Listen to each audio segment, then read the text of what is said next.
Ukraine के drone से हार गया रूस का परमाणु कवच। जंग के मैदान में पहली बार पुतिन की न्यूक्लियर हार।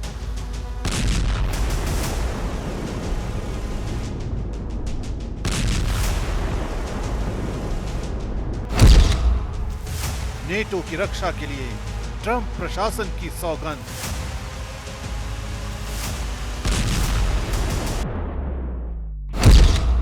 चार मोर्चों पर घिरे पुतिन के पास अब आखिरी मौका।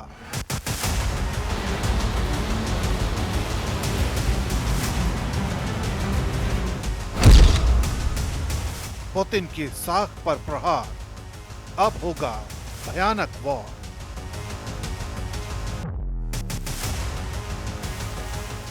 यह दुनिया के लिए सबसे नाजुक घड़ी है, क्योंकि ये पहली बार है जब यूक्रेन की ड्रोन आर्मी ने पुतिन को ऐसा झटका दिया है जिसने उन्हें गहरी चोट दी है। इतनी गहरी कि उसका अंजाम अमेरिका से यूरोप तक जंग की लपटों को विस्तार दे सकता है। और अगर ऐसा हुआ तो तीसरे विश्व युद्ध का वो दरवाजा खुल जाएगा जो अभी तक बंद है।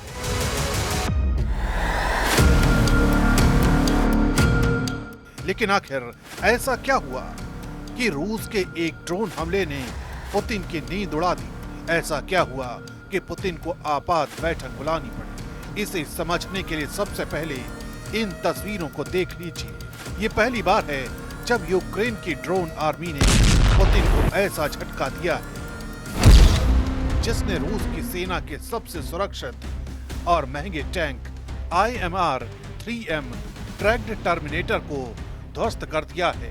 ये सिर्फ एक वाहन नहीं था, बल्कि रूस के परमाणु हमलों की तैयारी और उसकी रणनीतिक ताकत का प्रतीक था। इस एक हमले ने पुतिन को गहरी चिंता में डाल दिया है, इतना कि उन्होंने आपातकालीन सुरक्षा परिषद की बैठक बुला ली है। IMR-3M टैंक T-90 चेसिस पर आधारित भारी कवच वाला और विशेष रूप से माइनफील्ड और बाधाओं को साफ करने के लिए तैयार किया गया था। इसके bulldozer blade, telescopic crane, smoke screen और मशीन गन इसे युद्ध में किसी भी मोर्चे पर जरूरी बना देते थे। लेकिन यूक्रेनी FPV ड्रोन ने इस महाशक्ति के प्रतीक को चलते हुए निशाना बनाकर दुनिया को चौंका दिया।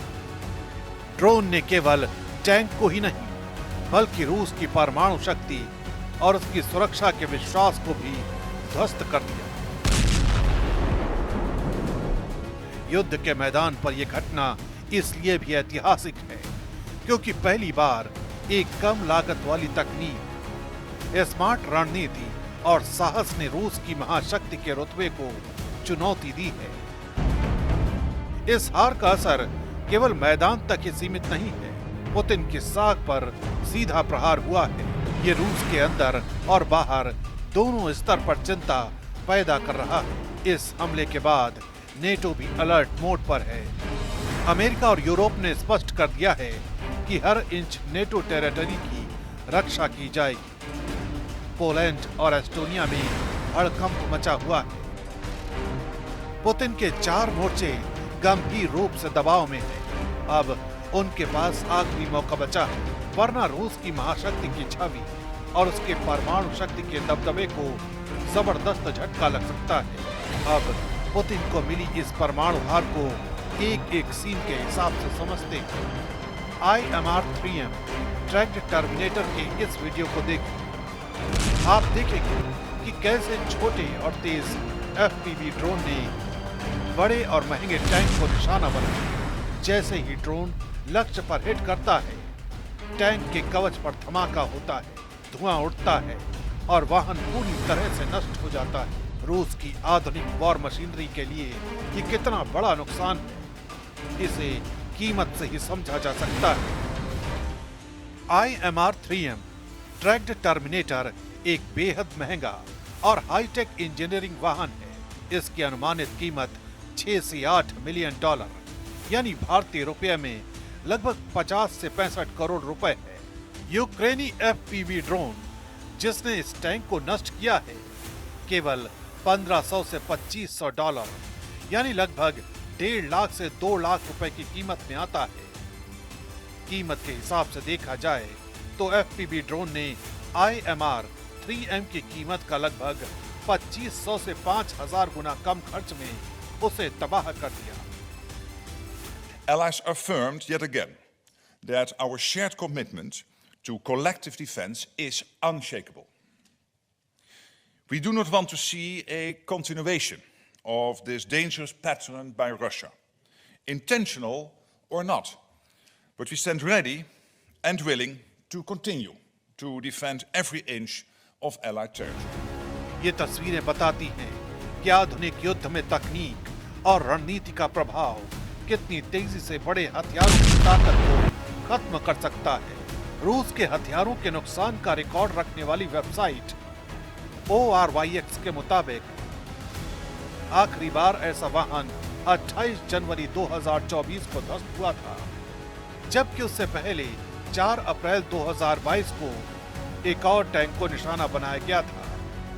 यानी इतने लंबे अंतराल बाद तीसरे टैंक की तबाही ने पुतिन की चिंता को बढ़ा दिया है। इसी बीच यूक्रेन के मिलिट्री इंटेलिजेंस HUR ने दावा किया है कि उनके ड्रोन ऑपरेशन ने रूस के कब्जे वाले क्राइमिया में 3 Mi-8 हेलीकॉप्टर और एक रडार स्टेशन को तबाह कर दिया है। Mi-8 रूस की आर्मी का बेहद अहम हेलीकॉप्टर है जिसका इस्तेमाल ट्रांसपोर्ट, रेकी और कॉम्बैट सपोर्ट मिशनों के लिए किया जाता है। ORYX के मुताबिक फरवरी 2022 से अब तक रूस के से 46 हेलीकॉप्टर नष्ट हो चुके हैं। यानी यूक्रेन के ड्रोन और सटीक हमलों ने रूस की वॉर मशीनरी के सबसे अहम हिस्सों को लगातार निशाना बनाया है और ये संदेश दिया है कि महाशक्ति का कोई भी हथियार अब सुरक्षित नहीं है। रूस को ये नुकसान ऐसे वक्त में हुआ है जब पुतिन को रणनीतिक रूप से घेरने की तैयारियां जोर पकड़ रही हैं। उन्हें दुनिया के सामने कमजोर करने की लगातार कोशिश की जा रही है। ट्रंप प्रशासन की नेटो की एक इंच जमीन बचाने की सौगंध भी उसी कड़ी का हिस्सा है। पुतिन की मुश्किलें केवल मैदान तक ही नहीं, उनके लिए असली संकट अब राजनीतिक और कूटनीतिक मोर्चे पर खड़ा हो गया है। यूक्रेन के इस हमले ने न सिर्फ रूस की सैन्य क्षमता पर सवाल खड़े कर दिए हैं, बल्कि उस शक्ति संतुलन को भी हिला दिया है जिस पर रूस दशकों से गर्व करता आया है। पश्चिमी खेमे को यह मौका मिल गया है कि रूस की कमजोरियों को दुनिया के सामने उजागर किया जाए। इसी कड़ी में अमेरिका और नेटो देशों ने यह साफ संदेश दे दिया है कि अब रूस की आक्रामक नीतियों का हर स्तर पर जवाब दिया जाएगा। ट्रंप प्रशासन ने साफ कहा है कि यूरोप की रक्षा को लेकर कोई समझौता नहीं होगा। नेटो के हर सदस्य राष्ट्र की सीमाओं को रेड लाइन मानकर उसकी रक्षा की जाएगी। एस्टोनिया और पोलैंड में पहले से ही नेटो की फॉरवर्ड तैनाती मौजूद है। इस घटना के बाद वहां सैन्य अभ्यास और भी तेज कर दिए गए हैं। हजारों सैनिक, हाईटेक मिसाइल डिफेंस सिस्टम और एयर पेट्रोल लगातार अलर्ट पर है। अमेरिकी रक्षा मंत्रालय ने भी पुष्टि की है कि यूरोप में तैनात बलों को हाई रेडीनेस मोड पे रखा गया है। यानी संदेश साफ है, पुतिन ने कोई बड़ी कार्रवाई की तो उसे जवाब सिर्फ यूक्रेन नहीं बल्कि पूरे नेटो से मिलेगा। यही डर पुतिन की नींद हराम कर रहा है। क्रीमिया और डोनबास मोर्चे पर पहले से ही उनकी सेना ढकी हुई है। ब्लैक सी पर लगातार हमले हो रहे हैं। बेलारूस की सीमा पर भी नेटो की हलचल बढ़ रही है। यानी चारों तरफ से रूस घिर चुका है। Зараз бачать російське втручання і проти Польщі, і вчора проти Естонії. Це не випадкові речі. Росіяни будуть намагатися далі поширювати свою агресію, свою дестабілізацію, своє втручання. Така у них система. Треба цьому протидіяти теж системно, всім разом. Дякую всім, хто допомагає. इतिहास गवाह है कि किसी भी शक्ति की ताकत केवल हथियारों से नहीं बल्कि उसकी छवि से भी बनती है। और इस बार वही छवि बुरी तरह घायल हो चुकी है। IMR-3M टैंक का नष्ट होना केवल एक वॉर मशीन की हार नहीं, ये उस परमाणु कवच की हार है जिस पर रूस दशकों से भरोसा जताता रहा है। यही वजह है कि पुतिन अपने सबसे करीबी जनरलों और सुरक्षा परिषद के सदस्यों के साथ आपात बैठक बुलाई। सूत्रों के मुताबिक इस बैठक में पुतिन ने सवाल उठाया है कि आखिर क्यों एक मामूली FPV ड्रोन रूस की सबसे बड़ी इंजीनियरिंग वॉर मशीन को ध्वस्त करने में कामयाब हो गया। रिपोर्ट्स में यह भी सामने आया है कि रूस अब अपनी टैंक डिवीजन को दोबारा मॉडर्नाइज करने और एंटी ड्रोन सिस्टम पर अरबों डॉलर खर्च करने की तैयारी कर रहा है। रूस के अंदर भी इस हार पर गहरी बहस छिड़ चुकी है। कुछ विशेषज्ञ कह रहे हैं कि पुतिन की सेना तकनीकी युद्ध के लिए तैयार ही नहीं है। वहीं विपक्ष का आरोप है कि भ्रष्टाचार और गलत रणनीति की वजह से रूस अपनी महाशक्ति की ताकत खोता जा रहा है। सोशल मीडिया पर वायरल वीडियो में आम लोग सवाल उठा रहे हैं कि जब एक सस्ता ड्रोन करोड़ों का टैंक नष्ट कर सकता है तो रूस अपनी परमाणु सुरक्षा कैसे तय करेगा। यानी अब ये लड़ाई केवल यूक्रेन और रूस के बीच नहीं रही, ये दुनिया के लिए उस नई हकीकत का संकेत है जिसमें छोटे छोटे ड्रोन और स्मार्ट टेक्नोलॉजी महाशक्तियों के महंगे हथियारों को चुनौती दे रहे हैं। और यही वजह है कि इस बार की हार को पुतिन की न्यूक्लियर हार कहा जा रहा है। भविष्य का युद्ध अब मिसाइल और टैंकों से कम और ड्रोन, आर्टिफिशियल इंटेलिजेंस और साइबर रणनीति से ज्यादा होगा। लेकिन इस तस्वीर का एक और पहलू भी है। पुतिन का गुस्सा अब और भयानक रूप ले सकता है। इतिहास बताता है कि जब भी कोई महाशक्ति अपनी साख बचाने के लिए बेताब होती है तो उसका अगला कदम अक्सर विनाशकारी साबित होता है। यही डर नेटो को है।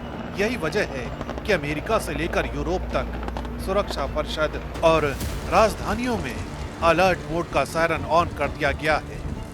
पुतिन अब चारों तरफ से घिरे हैं और उनके पास शायद आखिरी मौका ही बचा है। या तो बातचीत की मेज पर लौटे या फिर ऐसे रास्ते पर आगे बढ़े जिसे विश्व युद्ध की लकीर माना जाता है। यानी वो लाइन जिसके आगे जाने की कीमत बहुत बड़ी हो सकती है।